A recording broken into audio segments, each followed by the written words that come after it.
dengan kondisi seperti ini Allah akan selalu membimbing kita semuanya. Cak Ridwan sareng Bapak Ibu Ramana insyaallah mudah-mudahan keku Allah digampilkeun dina wakosna, digampilkeun rezekina.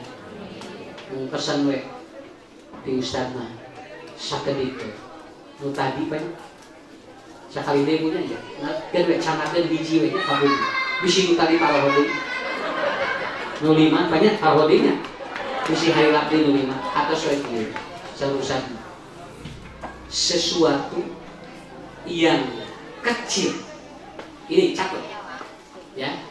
Sesuatu yang kecil apabila dipakai untuk kebutuhan hidup maka itu akan cukup. Dia ya. 2. Sesuatu yang besar apabila dipakai untuk gaya hidup maka itu selalu kurang. Eta we rumah tangga sakitu. Hoyong cipuk hirup. Ibu hoyong cakap hirup. Sakitu. Anu milik ti Allah anu dititipkeun ka urang keur kabutuhan hidup.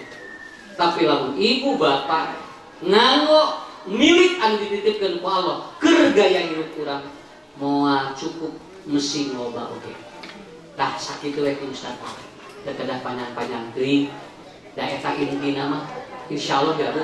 Lamun anu nameka nu terakhir disimpulin dipraktekeun insyaallah ending teh jadi barukakeun rezeki teh. Pantau rezeki, pantau sehat besok.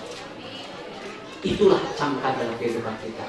Mudah-mudahan Allah Subhanahu wa taala sadaya yang dipasihan sehat walafiat digampilkeun rezekina oge ku Allah Subhanahu wa taala ditepangkeun deui dina waktosna. Bapak Ibu Saibul Maqasid cing digentosan rezeki anu parantos dikaluarkeun kanggo ibadah ka Allah. Mudah-mudahan qad abdallahu rizqan akhir. Sakitu anu teh sakapihatur Rabbana atina fid dunya hasanah wa fil akhirati hasanah wa qina azabannar.